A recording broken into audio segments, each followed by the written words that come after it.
Draft day is officially here, Austin. It almost feels like Christmas morning as we're now less than an hour away from the nation's best collegiate players finding their new home in the National Football League. I'm not sure it's going to be easy for the Packers to pass last year's rookie class this year. I mean, when you got 5 picks in the first 3 rounds, there's a lot of talent there, Keegan, and who knows what could happen. They could use some of those picks to trade up, or they could just sit where they're at. The options seemingly endless. Let's dive into them all.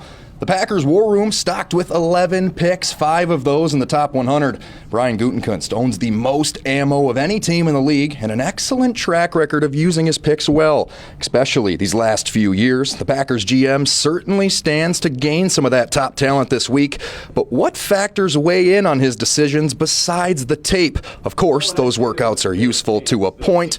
Red flags may take a guy off the draft board entirely, but what about the character traits that are revealed and may add to what Gutekunst sees on film? Yeah, there's definitely some of those guys as you go through the process.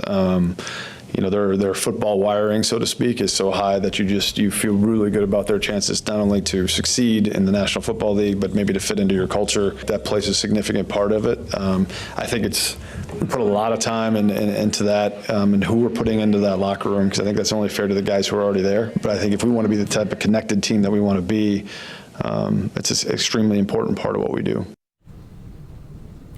And one guy that seemingly fits Goody's mold, a youngster, Iowa's Cooper DeJean. What do we know about him, Austin? Well, he's been a very, very hot riser in this draft. Great measurables. He's been killing it at his pro day. And not only that, the draft interviews as well. That has him rising up the draft boards. And if you looked at any recent mock draft, more times than not, you're going to see Cooper DeJean's name linked to Green Bay. He was a unanimous 2023 consensus All-American for the Hawkeyes at defensive back, which is also a very large need for the Packers. And the guy can play ball too.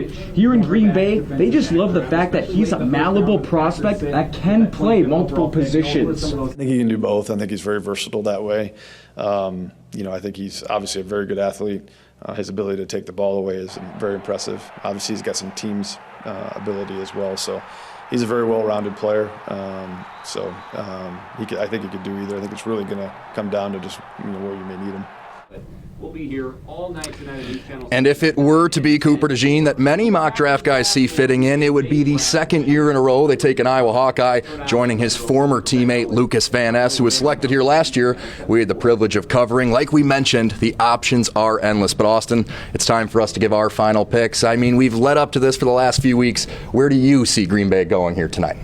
Look, if I'm Green Bay, I mentioned those 5 picks in the first 3 rounds. I am wanting to move up to grab the guy who's going to be protecting Jordan Love for the next decade. That's going to be Joel Alt out of Notre Dame or a couple others. This is a stacked line class. I agree. The line class is where I'm going to take my pick. There's a ton of guys, 20 to 25. I'll throw out a name, Amarius Mims out of Georgia, left tackle national champion, something that could certainly protect Jordan Love's blind side. We'll continue this pre-draft coverage over on our live stream. You can catch us on our Facebook or on our website. Live from Lambeau, I'm Keegan Hewitt alongside Austin Schindler, News 9 Sports.